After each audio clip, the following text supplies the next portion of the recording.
Hello friends, welcome to my channel. तो friends, आइए देखते हैं इस वीडियो में टॉप 20 इंडियन इकोनॉमिक क्वेश्चंस जो कि आपके एग्ज़ाम के लिहाज से जो भी एग्ज़ाम हो, जैसे 71st बीपीएससी, बीएसएससी, बिहार दरोगा, बिहार पुलिस कांस्टेबल और बीपीएससी टीचर, इन सभी एग्ज़ाम के लिए काफ़ी इंपॉर्टेंट क्वेश्चन है इकोनॉमी के। तो आइए शुरू करते हैं इस वीडियो को बिना किसी देरी के और देखते हैं पहले क्वेश्चन को। तो फ्रेंड्स, आपके स्क्रीन पर पहला क्वेश्चन कह रहा है कि किसी देश के सीमा के अंतर्गत एक निश्चित समय, वस्तुतः एक वर्ष के दौरान उत्पादित वस्तुओं और सेवाओं का अंतिम मौद्रिक मूल्य क्या कहा जाता है ना। ये क्वेश्चन काफ़ी इंपॉर्टेंट है और ये क्वेश्चंस मैंने काफ़ी एग्ज़ाम्स में देखे हुए हैं। ठीक है, तो मैं ये कहूँगा कि आप इस क्वेश्चन को अभी के अभी तुरंत याद कर लें, इसको अपने जहन में बैठा के रख लें, है ना। तो इस क्वेश्चन का आंसर क्या होगा? अगर आपको आंसर पता है, पहले से आपने पढ़ा है कभी, तो इसका आप आंसर कमेंट बॉक्स में दे सकते हैं। इसका जो हो जाएगा करेक्ट आंसर फ्रेंड्स, वो हो जाएगा ऑप्शन सी, यानी उसको बोलते हैं सकल घरेलू उत्पाद, या इंग्लिश में कहें तो जीडीपी, यानी ग्रोस डोमेस्टिक प्रोडक्ट, है ना। जी का मतलब होता है ग्रोस, डी का मतलब होता है डोमेस्टिक और पी का मतलब होता है प्रोडक्ट। तो ग्रोस डोमेस्टिक प्रोडक्ट होता है। कहने का मतलब, क्वेश्चन जो कह रहा है उसके आप भावार्थ को समझिए। क्या कह रहा है कि एक सीमा के अंतर्गत कोई भी देश है भाई, कोई भी देश होता है, आजकल कोई भी सॉवरेन कंट्री है, उसकी अपनी एक निश्चित सीमा होती है। उस सीमा के अंतर्गत एक वर्ष के दौरान, ठीक है, जो भी वस्तुओं और सेवाओं का उत्पादन होता है, चाहे उस सीमा के अंतर्गत रहने वाले जो लोग हैं, चाहे वो विदेशी हो, चाहे उस सीमा के अपने लोकल लोग हो, ठीक है, बस उस सीमा के अंतर्गत ही जो भी वस्तुओं और सेवाओं का उत्पादन हो रहा है, उन वस्तुओं और सेवाओं के अंतिम जो मौद्रिक मूल्य होगा उसी को बोलेंगे हम जीडीपी। क्या बोलेंगे? जीडीपी। ठीक है फ्रेंड्स, ऑप्शन में आपको दिख रहा है जीएनपी, एनएनपी, एनडीपी, ये सभी टर्म्स काफ़ी इंपॉर्टेंट है। तो इन सभी टर्म्स को आगे आने वाली वीडियो में आप मैं अच्छे से और समझाऊंगा। ठीक है, अभी की वीडियो में फ़िलहाल इस क्वेश्चन के लिए आप इतना समझिए कि जीडीपी क्या होता है। तो जीडीपी ये होता है कि एक सीमा के अंतर्गत, एक निश्चित सीमा के अंतर्गत एक वर्ष के दौरान, वस्तुतः एक वर्ष होता है, उसके दौरान उत्पादित वस्तुओं और सेवाओं का जो अंतिम मौद्रिक मूल्य होता है, अंतिम, जैसे कोई वस्तु उत्पादित हुआ, जैसे पेन उत्पादित हुआ, ठीक है, जहाँ पे पेन बना, जिस फैक्ट्री में बना, वहाँ से बनने के दौरान से मतलब बनने के समय से लेकर और आपके तक पहुँचने, मतलब हमारे तक पहुँचने तक उसका मूल्य जो भी रहा, ठीक है, आप तक यानी हम तक पहुँचने पर जो उसका अंतिम मूल्य रहा ना, इस मूल्य को जोड़ते हैं जीडीपी में, है ना। तो वही चीज़ मैं बोल रहा हूँ कि एक निश्चित सीमा के अंतर्गत उत्पादित वस्तुओं और सेवाओं का अंतिम जो मौद्रिक मूल्य होता है, अंतिम, ठीक है, ये चीज़ इम्पोर्टेंट है। इसको बोलते हैं, उस देश का या फिर उस पर्टिकुलर सॉवरेन कंट्री का जीडीपी कहा जाता है। क्या कहते हैं उसको? जीडीपी कहा जाता है ना। तो इस चीज़ को आपको ध्यान रखना है। ठीक है, अभी इसको भी समझाएंगे, जीएनपी क्या होता है, एनएनपी क्या होता है और एनडीपी क्या होता है आने वाली वीडियो में। तो आई होप इसको आप समझ गए होंगे। चलते हैं अगले क्वेश्चन पे फ्रेंड्स। फ्रेंड्स, आपके स्क्रीन पर अगला क्वेश्चन ये कह रहा है कि आधुनिक भारत में पहली बार राष्ट्रीय आय का आकलन किसने किया था? फ्रेंड्स, ये थोड़ा सा हिस्ट्री से हो गया है, लेकिन इकॉनमी से रिलेटेड है। ठीक है फ्रेंड्स, इसमें चार ऑप्शन से ध्यान से पढ़िए और अपना आंसर देने का प्रयास कीजिए। बहरहाल इसका जो करेक्ट आंसर है फ्रेंड्स, वो हो जाएगा ऑप्शन बी। ठीक है, तो दादा भाई नौरोजी जो हुए, ठीक है, इन्होंने ही पहली बार आधुनिक भारत में राष्ट्रीय आय का पहली बार आकलन किया था। तो कितने रुपये आकलन किया था?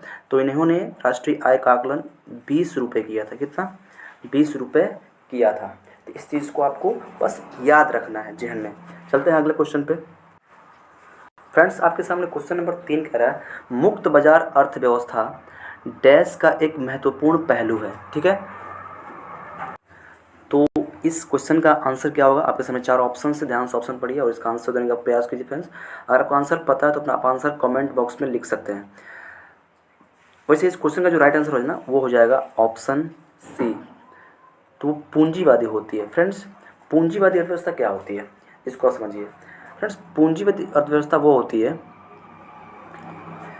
इसको हम पूंजीवादी भी कह सकते हैं, इसको हम निजीवादी भी कह सकते हैं। ठीक है, मतलब जहाँ पे क्या है, जहाँ पे मार्केट में क्या होता है, मार्केट का जो होता है संचालन, वो पूंजीपति करते हैं। ठीक है, यानी मतलब ऐसी इकॉनमी की अवधारणा या फिर ऐसी अर्थव्यवस्था की जो अवधारणा होती है, उसमें जो अर्थव्यवस्था चलती है ना, वो मार्केट मार्केट के डिसीजन के हिसाब से चलती है। ठीक है, वो क्या होता है, वो उसमें कोई सरकार अपना इंटरफेयर इन्वॉल्वमेंट नहीं होता है, वो सिर्फ मार्केट के डिसीजन से वो इकॉनमी चलती है। वैसी होती है इकॉनमी, उसको बोलते हैं पूंजीवादी इकॉनमी। क्या बोलते हैं उसको, बोलते हैं कैपिटलिज्म। तो वही कह रहा है कि यहाँ मुक्त बाजार अर्थव्यवस्था, मतलब ऐसी अर्थव्यवस्था जहाँ पे बाजार मुक्त हो अपने डिसीजन लेने के लिए। मुक्त बाजार अर्थव्यवस्था डैश का एक महत्वपूर्ण पहलू है, वो होता है पूंजीवादी में।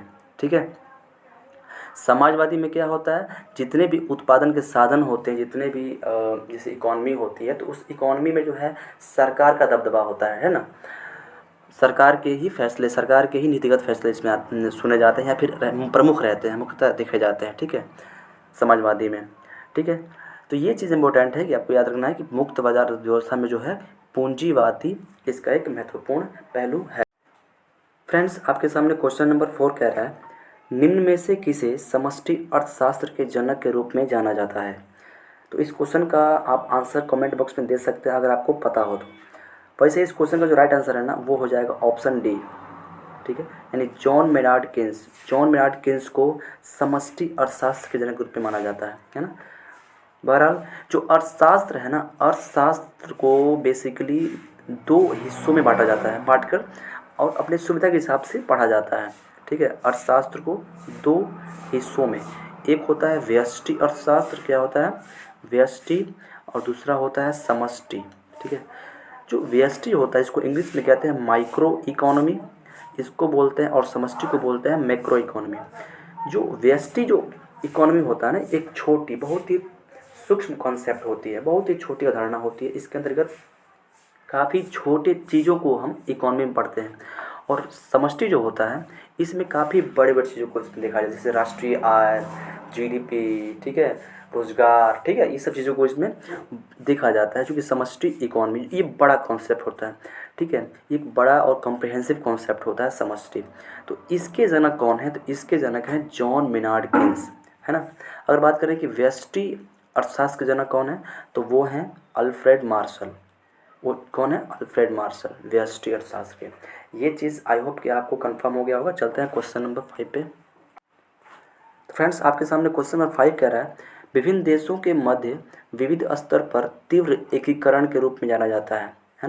यानी विभिन्न देश माने कई सारे देश, ठीक है, उनके मध्य विविध स्तर पर, ठीक है, कई लेवल पर, ठीक है, तीव्र एकीकरण, अगर उनमें जुड़ाव, उनमें एकीकरण हो रहा है, तो इस चीज़ को क्या बोलते हैं, इस चीज़ को वैश्विक स्तर पर क्या बोलते हैं, इस चीज़ को बोलते हैं वैश्वीकरण। क्या बोलते हैं, ग्लोबलाइजेशन बोलते हैं ना। यानी कहने का मतलब बहुत सारे ऐसे ऐसे कंट्री हैं, ठीक है, उनके अंदर मतलब विविध स्तर पे, मतलब कई लेवल पे वो लोग आपस में जुड़ाव है, मार्केटिंग को लेकर के, कैपिटल को लेकर के, ठीक है, लोगों के आने जाने को लेकर के, काफ़ी ज़्यादा क्या है, मतलब काफ़ी तरीके से लोग कंट्रीज या देश आपस में जुड़ते जाते हैं। ठीक है, वैश्विक स्तर पे, तो उन चीज़ को बोलते हैं वैश्वीकरण। क्या बोलते हैं, वैश्विक बोलते हैं ग्लोबलाइजेशन। ठीक है, उसको क्या बोलते हैं, ग्लोबलाइजेशन। तो ये चीज़ काफ़ी इम्पोर्टेंट है। हमारे कंट्री में कब हुआ था, हमारे कंट्री में 1991 में, जब जब डॉक्टर मनमोहन सिंह हमारे देश के वित्त मंत्री थे और पीवी नरसिम्हा राव उस वक्त देश के प्राइम मिनिस्टर थे। तो उन्होंने मनमोहन सिंह ने क्या लाया था हमारे देश में, एलपीजी लाया था, एलपीजी। ठीक है, लिबरलाइजेशन, उदारीकरण, प्राइवेटाइजेशन, निजीकरण और ग्लोबलाइजेशन, वैश्वीकरण। और इसके माध्यम से हमारी इकॉनमी में सुधार हुआ और इकॉनमी बूस्ट हुई उस वक्त। ठीक है, तो ये चीज़ इंपॉर्टेंट है, आपको याद रखना। विभिन्न देशों के मध्य विविध स्तर पर तीव्र जो एकीकरण होता है, जुड़ाव होता है वैश्विक, मतलब कहने का मतलब आप विश्व से कट के नहीं, आप विश्व से जुड़ते जाते हैं। ठीक है, और कई लेवल पे आपका जुड़ाव होता है। ठीक है, ट्रेड वगैरह से लेकर के, ठीक है, सांस्कृतिक और टेक्नोलॉजी से लेकर के, इन सब चीज़ों का जुड़ाव होता जाता है, जिसको बोलते हैं वैश्वीकरण। ठीक है, चलते हैं क्वेश्चन नंबर 6 पे। तो फ्रेंड्स, आपके सामने क्वेश्चन नंबर 6 कह रहा है, काफ़ी इंपॉर्टेंट क्वेश्चन है, इसको ध्यान से पढ़िएगा। कह रहा है, निम्न में से किसने ऐसे ऑन पॉपुलेशन, ठीक है, कह रहा है निम्न में से किसने ऐसे ऑन पॉपुलेशन नामक अपनी पुस्तक में जनसंख्या वृद्धि के सिद्धांत दिए। ठीक ठीक है। या ऐसे भी कह सकते हैं कि इनमें से किसने एसे ऑन पॉपुलेशन अपनी पुस्तक में जनसंख्या वृद्धि के सिद्धांत देने का श्रेय दिया जाता है, किन है इनमें से किन है? ऑप्शन 4 है आपके सामने और ध्यान से पढ़िए और इसका आंसर क्या होगा बताइए फ्रेंड्स। इसका जो हो जाएगा करेक्ट आंसर हो जाएगा ऑप्शन बी, ठीक है। ऑप्शन बी यानी माल्थस ने दिया था, ठीक है। रॉबर्ट माल्थस ने इस चीज़ को अपनी पुस्तक ऐसे ऑन पॉपुलेशन में दिया था। क्या दिया था? जनसंख्या वृद्धि के सिद्धांत को उन्होंने समझाया था और दिया था। इसको आपको याद रखना है। इस पुस्तक का नाम क्या है? ऐसे ऑन पॉपुलेशन, ऐसे ऑन पॉपुलेशन, इसको आपको याद रखना है ना। तो चलिए चलते हैं अगले क्वेश्चन पे, क्वेश्चन नंबर 7 चलते हैं। तो फ्रेंड्स आपके सामने क्वेश्चन नंबर 7 कह रहा है कि आय में एक छोटी सी वृद्धि का अनुपात जिससे खपत व्यय में वृद्धि होगी डैश के रूप में जाना जाता है। क्वेश्चन मैं फिर पढ़ रहा हूँ, ध्यान से क्वेश्चन को देखिए और समझने का प्रयास कीजिए। कह रहा है कि आय में एक छोटी सी वृद्धि का अनुपात, मतलब जब हमारी इनकम बढ़ती है, आय जब बढ़ती है, जिससे खपत में वृद्धि की होगी, मतलब जब हमारी आय बढ़ती है जाहिर सी बात है हमारी खपत कंजप्शन भी बढ़ना शुरू हो जाता है कि नहीं। तो उसको डैश के रूप में जाना जाता है ना। तो इसका आंसर क्या होगा? इसमें 4 ऑप्शन है। ऑप्शन ए कह रहा है सीमांत खपत दक्षता, ऑप्शन बी कह रहा है सीमांत बचत प्रवृत्ति, ऑप्शन सी कह रहा है आय की सीमांत दक्षता और ऑप्शन डी कह रहा है सीमांत उपभोग प्रवृत्ति। फ्रेंड्स इस क्वेश्चन का जो राइट आंसर है ना वो हो जाएगा ऑप्शन डी, ठीक है। तो इसको बोलते हैं सीमांत उपभोग प्रवृत्ति। क्या बोलते हैं? सीमांत उपभोग प्रवृत्ति। इसका एक फार्मूला भी होता है। सीमांत उपभोग प्रवृत्ति का क्या होता है? तो ये होता है डेल्टा सी बटा डेल्टा वाई, ठीक है। ये इसका फार्मूला भी होता है। ये क्वेश्चन काफ़ी इंपॉर्टेंट है और ये पिछले बिहार एसआई के एग्ज़ाम में भी आया हुआ था। चलते हैं फ्रेंड्स क्वेश्चन नंबर 8 पे। दोस्तों आपके सामने क्वेश्चन नंबर 8 कह रहा है कि बाजार अर्थव्यवस्था वह होती है जो, ठीक है। मैंने इस क्वेश्चन को इसके पहले वाले कुछ क्वेश्चन में साथ बताया हुआ था। इसको अगर आपने गौर किया होगा तो इसका आप आंसर आसानी से दे पाएंगे। इसका आंसर क्या होगा फ्रेंड्स? ध्यान से पढ़िए क्वेश्चन को। इसका जो हो जाएगा राइट आंसर वो क्या होगा कि सरकारी नियंत्रण से मुक्त हो, है ना। यानी बाजार अर्थव्यवस्था वह होती है, यहाँ कहने का मतलब पूंजीवादी अर्थव्यवस्था की बात हो रही है, ठीक है। पूंजीवादी अर्थव्यवस्था मतलब वहाँ पे क्या है कि वहाँ पे पूंजीपति या मतलब जो भी होते हैं इंडस्ट्रियलिस्ट अपना इंडस्ट्री लगाते हैं, उन पे कोई ज़्यादा सरकारी बाउंडेशन नहीं होता है, ठीक है। वहाँ पे पूंजीगत कार्य ज़्यादा किए जाते हैं, है ना, किसी भी इस प्रकार के अर्थव्यवस्था में।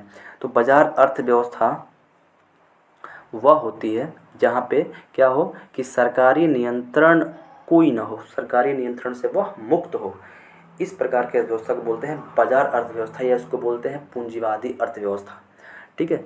चलते हैं क्वेश्चन नंबर 9 पे। आपके सामने क्वेश्चन नंबर 9 कह रहा है कि निम्न में से कौन सा विकल्प सही है। तो यहाँ पे 4 ऑप्शन आपके सामने हैं और चारों ऑप्शन एक स्टेटमेंट के रूप में है, ठीक है। इसको ध्यान से आप लोग पढ़िए और इसका आंसर देने का प्रयास कीजिए, ठीक है। तो इस क्वेश्चन का जो हो जाएगा राइट आंसर वो हो जाएगा ऑप्शन ए, ठीक है। Option A is correct answer of this question. क्या कह रहा है ऑप्शन ए में? सकल घरेलू उत्पाद, सकल घरेलू उत्पाद को बोलते हैं एक्चुअली हम जीडीपी। क्या बोलते हैं? GDP, gross domestic product.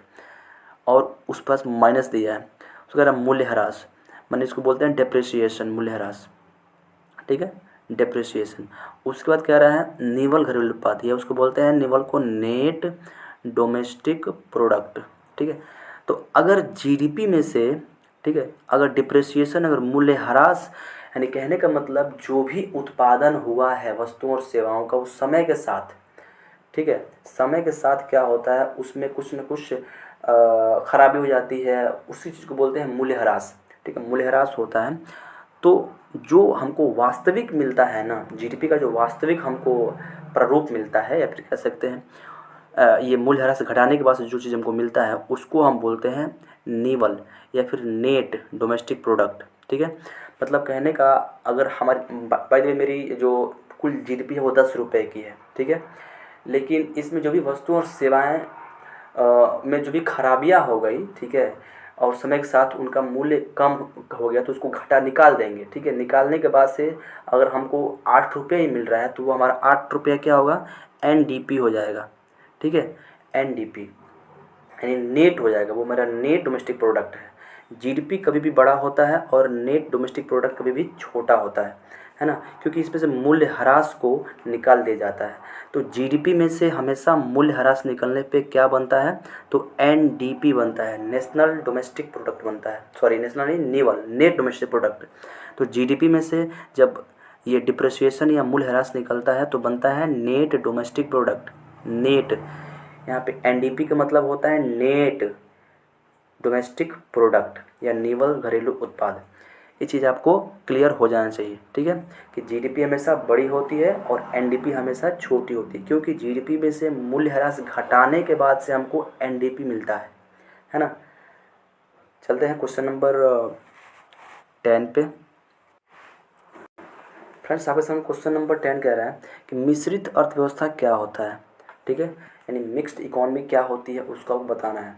Friends, mixed economy के बारे में बात हो रही है, आपको पता होना चाहिए इसके बारे में कुछ ना कुछ। ठीक है, वैसे इसको हम देखते हैं सभी स्टेटमेंट को क्या क्या कह रहा है। ऑप्शन ए में कह रहा है कि पारंपरिक और आधुनिक उद्योगों का सह अस्तित्व। ऑप्शन बी में कह रहा है घरेलू और विदेशी निवेशों की उपस्थिति। ऑप्शन सी में कह रहा है संसाधन आवंटन, वाणिज्य और व्यापार की एक बाजार प्रणाली जिसमें सरकारी से मुक्त बाजार सह अस्तित्व में आते हैं। मतलब इसमें सरकारी से मुक्त बाजार जो है सह अस्तित्व में आते हैं। ठीक है, और डी में कह रहा है निर्वाह और व्यावसायिक कृषि की उपस्थिति। फ्रेंड्स, यहाँ पर देखिए ध्यान से, ऑप्शन सी में देखिए क्या कह रहा है। ऑप्शन सी में कह रहा है कि संसाधन आवंटन, ठीक है, वाणिज्य और व्यापार की एक बाजार प्रणाली जिसमें सरकारी से मुक्त बाजार, मतलब सरकार से जो मुक्त बाजार होते हैं, माने कहने का मतलब जो सरकारी भी होती है वहाँ पे पूंजीवादी भी होते हैं। सरकारी से मुक्त बाजार, मुक्त बाजार अर्थव्यवस्था जो क्या होती है, जो पूंजीवादी अर्थव्यवस्था होती है। ठीक है, उसको निजीवादी भी बोल सकते हैं। ठीक है, तो सरकारी से मुक्त बाजार जो सह अस्तित्व, मतलब दोनों सह माने होता है, सह माने होता है साथ। ठीक है, सह अस्तित्व में होते हैं, सरकारी भी होता है और वहाँ पूंजीवादी भी होता है। तो सरकारी और पूंजीवादी अर्थव्यवस्था जहाँ पे एक साथ होती है उस पर्टिकुलर इकोनॉमी को क्या बोलते हैं, बोलते हैं मिश्रित इकोनॉमी। क्या बोलते हैं, मिक्स्ड इकोनॉमी बोलते हैं, मिश्रित इकोनॉमी। इस प्रकार की इकोनॉमी कहाँ है, हमारे देश भारत में है। ठीक है, हमारे देश भारत में क्या है, सरकारी कहें या फिर इसको समाजवादी कहें, समाजवादी और पूंजीवादी या मुक्त बाजार की अर्थव्यवस्था जो होती है वो अगर साथ चलती है, साथ साथ अगर रनिंग करती है इकोनॉमी में, तो उस चीज़ को बोलते हैं हम मिश्रित अर्थव्यवस्था है, मिक्स्ड इकोनॉमी। आई होप इस चीज़ को आप अच्छे से समझ गए होंगे। चलते हैं क्वेश्चन नंबर 11 पे। फ्रेंड्स, आपके सामने क्वेश्चन नंबर 11 कह रहा है कि निम्न में से कौन सीमांत उपभोग प्रवृत्ति है। इस क्वेश्चन को मैं पहले कुछ क्वेश्चन में बता दिया था। आई होप आप इसका आंसर सही लगाएंगे। ऑप्शन में इसको आपको बताना है। ठीक है, इसका आंसर क्या होगा। वैसे इसका जो करेक्ट आंसर है फ्रेंड्स वो हो जाएगा ऑप्शन सी। तो delta C by delta Y होता है, delta C by delta Y होता है सीमांत उपभोग प्रवृत्ति। अगर यहीं पे आपसे पूछ दे कि सीमांत बचत प्रवृत्ति क्या होता है, सीमांत बचत प्रवृत्ति ये क्या होता है, तो ये चीज़ हो जाता है ऑप्शन ए। क्या हो जाएगा, ऑप्शन ए, यानी delta S by delta Y, है ना। तो यहाँ देखिए इसका क्या है, मतलब याद करने का तरीका क्या है, ट्रिक है। अगर ऊपर एस रहेगा, एस मैंने क्या होता है, सेविंग, बचत। ठीक है, तो अगर ऊपर डेल्टा एस रहे यानी सेविंग, बचत रहे, तो उससे आपको क्या दिमाग में लाना है, सीमांत बचत। अगर ऊपर एस रहे सेविंग तो बचत, अगर ऊपर सी रहे, सी मन होता है कंजप्शन, उपभोग। ठीक है, तो हो जाएगा उपभोग। यानी अगर ये पूछे सीमांत उपभोग प्रवृत्ति पूछे जहाँ पे उपभोग हो, कंजप्शन हो, यानी सी की बात हो रही हो, तो delta C by delta Y. अगर जहाँ सीमांत बचत प्रवृत्ति पूछ रहा हो, यानी जहाँ बचत की बात हो, यानी सेविंग की बात, यानी एस की बात हो, तो वहाँ पे क्या हो जाएगा, वहाँ पर हो जाएगा delta S by delta Y. ठीक है, चलते हैं फ्रेंड्स क्वेश्चन नंबर 12 पे। तो आपके सामने क्वेश्चन नंबर 12 कह रहा है, ये काफ़ी इंपॉर्टेंट क्वेश्चन है। इस क्वेश्चन को आप प्लीज़ अपने मन से इसका आंसर देने का प्रयास कीजिए। इस क्वेश्चन का आंसर क्या होगा। चलते हैं क्वेश्चन नंबर 13 पे। फ्रेंड्स आपके सामने क्वेश्चन नंबर 13 कह रहा है कि अर्थव्यवस्था में जीडीपी में अक्षर डी का माने डी जो होता है उसका मतलब क्या होता है, वो क्या प्रदर्शित करता है। जीडीपी में जो अक्षर डी होता है उसका मतलब क्या होता है बताना है आपको। ऑप्शन 4 दिए गए हैं, ध्यान से पढ़िए और इसका आंसर क्या होगा देने का प्रयास कीजिए। तो फ्रेंड्स वैसे इस क्वेश्चन का जो राइट आंसर है ना वो हो जाएगा ऑप्शन डी। तो इसका होता है मतलब डोमेस्टिक, ठीक है, यानी जीडीपी से ताल्लुक ये होता है कि जी से होता है ग्रोस, डी से होता है डोमेस्टिक, डोमेस्टिक में होता है घरेलू, ठीक है, डोमेस्टिक, और पी से होता है प्रोडक्ट, ठीक है। तो ग्रोस डोमेस्टिक प्रोडक्ट, इस चीज़ को आपको याद रखना है। ये ऐसे नॉर्मल एग्जाम क्वेश्चन कभी आ जाता है तो इसको भी आपको छोड़ना नहीं, क्योंकि एक एक क्वेश्चन एक एक नंबर से भी आदमी पीछे रह जाता है। चलते हैं क्वेश्चन नंबर 14 पे। फ्रेंड्स आपके सामने क्वेश्चन नंबर 14 कह रहा है कि बाजार मूल्य, यानी कह सकते हैं उसको एमपी शॉर्ट में, मार्केट प्राइस, बाजार मूल्य पर जीएनपी में से क्या घटाने पर हमें बाजार मूल्य पर जीडीपी प्राप्त होता है। यानी यहाँ पे ये कह रहा है कि अगर हम यहाँ पे जीएनपी यानी ये मार्केट प्राइस पर है, इसमें से हम क्या घटाएं कि हमको जीडीपी प्राप्त हो मार्केट प्राइस पर, ठीक है। यानी कह रहा है यहाँ पे कि बाजार मूल्य पर जीएनपी में से क्या घटाने पर बाजार मूल्य पर जीडीपी मिलता है। यानी GNP at market price minus what is equal to GDP at market price, ठीक है। तो जीएनपी हो जाएगा आपको जीडीपी और प्लस जो नागरिक हैं इस देश के, वो जो विदेशों में जो भी वस्तु और सेवाओं को उत्पन्न कर रहे हैं उनको ऐड कर देंगे तो हमको जीएनपी मिल जाएगा। बात समझ में आई अब, ठीक है। तो हमको क्या निकालना था, तो यहाँ पे कह रहा है कि बाजार मूल्य पर जीएनपी है, अगर ये जीएनपी है इसमें से हम क्या माइनस करेंगे, ठीक है, कि हमको जीडीपी, खाली जीडीपी प्राप्त होगा। तो जाहिर सी बात है कि यहाँ पे जीएनपी है बराबर क्या होता है जीडीपी प्लस इस देश के नागरिकों द्वारा विदेशों में जो भी वस्तुओं और सेवाओं का उत्पादन हुआ उनका अगर इसमें ऐड करते हैं तो हमको जीएनपी मिलता है। तो अगर हम जीएनपी में से अगर ये जो विदेशों से प्राप्त जो कारक आय है जो इस देश के नागरिक लाए हैं, ठीक है, विदेशों से प्राप्त कारक आय इसको माइनस कर देंगे तो हमको मिल जाएगा जीडीपी। आई होप कि चीज़ को आप समझ गए होंगे। तो इसका आंसर क्या होगा, इसका आंसर हो जाएगा ऑप्शन सी, विदेशों से प्राप्त कारक आय। यानी जीएनपी एट मार्केट प्राइस में से अगर विदेशों से प्राप्त कारक आय निकाल देंगे तो हमको क्या मिल जाएगा, सिर्फ और सिर्फ उस पर्टिकुलर कंट्री के अंदर वाला चीज़ मिल जाएगा, यानी क्या है वो जीडीपी है। आई होप कि इसको आप समझ गए होंगे, मैं बहुत बार इसको रिपीट किया हूँ। चलते हैं क्वेश्चन नंबर, ये उसके लिए जो पहले कभी भी नहीं समझा है या जाना है, ठीक है, मैं अपनी तरफ से समझाने का प्रयास किया हूँ जितना मुझको समझ में है, अकल में है। चलते हैं क्वेश्चन नंबर 15 पे। फ्रेंड्स क्वेश्चन नंबर 15 कह रहा है औसत आय को डैश भी कहा जाता है। फ्रेंड्स इस क्वेश्चन का आंसर क्या होगा, इस क्वेश्चन का जो राइट आंसर हो जाएगा ना वो हो जाएगा फ्रेंड्स ऑप्शन सी, प्रति व्यक्ति आय। क्या बोलते हैं इसको, प्रति व्यक्ति आय। जो औसत आय होती है किसी कंट्री की औसत आय को बोलते हैं प्रति व्यक्ति आय, पर कैपिटा इनकम, ठीक है।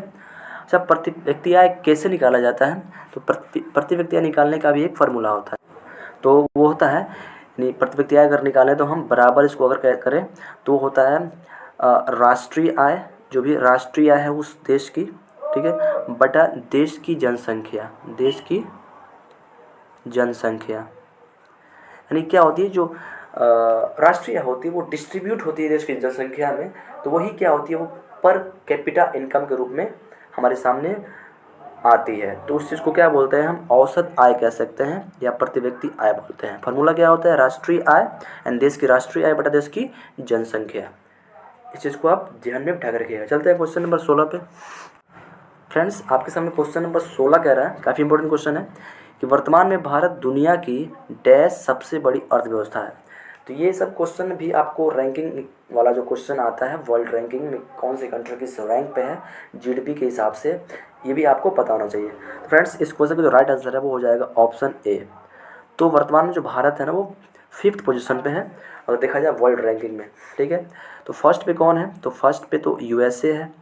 सेकंड पे कौन है, सेकंड पे चाइना है। थर्ड पे कौन है, थर्ड पे वर्तमान में जो है जर्मनी है, जर्मनी थर्ड पे हो गई है। फोर्थ पे जापान है। ठीक है, फोर्थ पे जापान है। और फिफ्थ पे हमारा अपना इंडिया है। और उसके बाद सिक्स की बात करें तो सिक्स पे हो जाएगा यूके यानी यूनाइटेड किंगडम। सेवेंथ हो जाएगा आपका, सेवेंथ पे हो जाएगा आपका इटली। सेवेंथ पे इटली नहीं, फ्रांस होगा। ठीक है, सेवन पे फ्रांस। ठीक है, फिर एट पे हो जाएगा आपका इटली और नाइन पे हो जाएगा आपका कनाडा। ठीक है, तो इस तरीके से ये सभी देशों का और टेंथ पे आई थिंक ब्राज़ील होना चाहिए। ठीक है, तो ये तरीके से ये मतलब पूरे वर्ल्ड की जो अलग अलग कंट्री है उनकी जीडीपी रैंकिंग है। तो अपना याद रखना है इंडिया कितना है, तो 5th पोजीशन है, याद रखना हमेशा। ठीक है, ये अगर जीडीपी ग्रोथ कर रही है, जीडीपी बड़ी हो रही है, तो ये रैंक बदल भी सकता है, पोजीशन बदल भी सकते हैं, जिसको आपको ध्यान देना है। टॉप पे यूएस है, सेकंड पे चाइना है, थर्ड पे जर्मनी है, फोर्थ पे जापान है, फिफ्थ पे इंडिया है, सिक्स्थ पे फ्रांस है, सेवन्थ पे सिक्स्थ पे यूके है, सेवन्थ पे फ्रांस है, एट्थ पे इटली है, नाइन्थ पे कनाडा है और टेंथ पे ब्राज़ील है। चलते हैं क्वेश्चन नंबर 17 पे। फ्रेंड्स, आपके सामने क्वेश्चन नंबर 17 कह रहा है कि किसी देश में जीवन स्तर का प्रतिनिधित्व करने के लिए निम्न में से कौन सा मानदंड है। जीवन स्तर, ठीक है, यानी लोगों के पास अगर रुपये पैसे होंगे तभी तो उनका जीवन स्तर चलेगा ना आज के समय में। तो भाई जीवन स्तर की बात हो रही है, लाइफ स्टैंडर्ड। ठीक है, उसको रिप्रेजेंट करने के लिए हम इसमें से ऑप्शन में से क्या चीज़ मतलब मुख्यतः बता सकते हैं। ठीक है, तो इसमें से जो हो जाएगा इसका राइट आंसर फ्रेंड्स वो हो जाएगा ऑप्शन बी, प्रति व्यक्ति आय। अगर लोगों की प्रति व्यक्ति आय अच्छी खासी है तो उनका लाइफ स्टैंडर्ड काफ़ी अच्छा होता है। ठीक है, ये एक तरीके से इसका राइट आंसर है, इसको याद रखना है। किस देश में जीवन स्तर का प्रतिनिधित्व करने के लिए कौन सा मानदंड सही है, सही उपयुक्त होता है, वो होता है प्रति व्यक्ति आय। मैंने बताया था अभी इसका फॉर्मूला क्या होता है, तो होता है किसी देश की राष्ट्रीय आय, देश की राष्ट्रीय आय बटा उस देश की जनसंख्या, इससे इसको निकाला जाता है। चलते हैं क्वेश्चन नंबर 18 में फ्रेंड्स। आपके सामने क्वेश्चन नंबर 18 कह रहा है कि मानक जनगणना के परिभाषा के अनुसार निम्न में से किसे भारत में मुख्य कामगार के रूप में परिभाषित किया जा सकता है। मतलब भारत में मुख्य कामगार कौन है, इसके लिए परिभाषा भी दी गई है। ठीक है, तो इसका आंसर क्या होगा। वैसे ऑप्शन ए कह रहा है वह व्यक्ति जो कम से कम 160 दिन तक काम करता है। ऑप्शन बी कह रहा है कि वह व्यक्ति जो कम से कम 200 दिन तक काम करता है। और ऑप्शन सी कह रहा है कि वह व्यक्ति जो कम से कम 183 दिन तक काम करता है। ऑप्शन डी कह रहा है कि वह व्यक्ति जो कम से कम 100 दिन तक काम करता है। वैसे इस क्वेश्चन का जो राइट आंसर है, अगर आपको पता है तो अपना आंसर आप कमेंट कर सकते हैं। इस क्वेश्चन का जो राइट आंसर है वो हो जाएगा ऑप्शन सी। ठीक है, यानी वह व्यक्ति जो कम से कम 183 दिन तक काम करता है। आई होप इस क्वेश्चन को आप समझ गए होंगे। चलते हैं क्वेश्चन नंबर हम 19 पे। फ्रेंड्स, आपके सामने क्वेश्चन नंबर 19 कह रहा है कि भारत में पहली बार वैज्ञानिक तरीके से राष्ट्रीय आय की गणना किसने करी थी। ऐसे कौन अर्थशास्त्री हुए जो पहली बार वैज्ञानिक तरीके से राष्ट्रीय आय की गणना करने का काम किया। तो फ्रेंड्स, इस क्वेश्चन का राइट आंसर क्या हो जाएगा। वैसे इस क्वेश्चन का जो राइट आंसर है ना वो हो जाएगा ऑप्शन बी। तो VKRV राव, ठीक है, महोदय हुए, उन्होंने पहली बार वैज्ञानिक तरीके से हमारी कंट्री का, भारत का राष्ट्रीय आय का आकलन किया था, गणना किया था। तो इस चीज़ को आपको याद रखना है। और मैंने बता दिया था कि पहली बार आधुनिक भारत में किन्होंने राष्ट्रीय आय का आकलन किया था, तो वो थे दादा भाई नौरोजी। कितने रुपये किया था, तो 20 रुपये किया था। तो इसको आप याद रखें। चल रहा है क्वेश्चन नंबर 20 पे। तो फ्रेंड्स, आपके सामने क्वेश्चन नंबर 20 कह रहा है, ठीक है, और ये लास्ट क्वेश्चन है। कह रहा है कि भारत में गरीबी रेखा का अनुमान निम्नलिखित में से किसके द्वारा किए गए सर्वेक्षण पर आधारित है। काफ़ी मस्त क्वेश्चन है और ये क्वेश्चन हूबहू एग्ज़ाम में आने वाला है और आया भी है कई बार। तो इसको आपको याद रख लेना कि गरीबी रेखा का जो अनुमान किया जाता है कि इनमें से किसके सर्वेक्षण के आधार पर किया जाता है। तो फ्रेंड्स बताइए इसका आंसर क्या होगा। वैसे इसका जो है करंट आंसर वो हो जाएगा ऑप्शन डी। ऑप्शन डी, राष्ट्रीय सांख्यिकी कार्यालय, या इसको कहते हैं NSO, national statistical office. National statistical office, ये कहाँ इसका मुख्यालय है, तो इसका मुख्यालय है न्यू दिल्ली में। ठीक है, इसको आप याद रखिएगा। ठीक है, तो ये रहे आपके सामने 20 मोस्ट इंपॉर्टेंट क्वेश्चन जो इंडियन इकॉनमी के हैं। अगर आपको कहीं डाउट लगा हो तो आप कमेंट में लिख सकते हैं। हो सकता है कि मैंने भी कहीं कुछ गलत से मिस्टेक से कुछ बोल दिया हो, तो उसके लिए मैं माफ़ी चाहता हूँ। वैसे इस वीडियो आपको कुछ सीखने को ज़रूर मिला होगा। अगर वीडियो आपको अच्छा लगा हो तो वीडियो को लाइक और सब्सक्राइब ज़रूर कीजिएगा और शेयर कीजिएगा। और ठीक है, मिलते हैं अगले वीडियो में। तब तक के लिए आपको बहुत बहुत धन्यवाद। Thank you very much.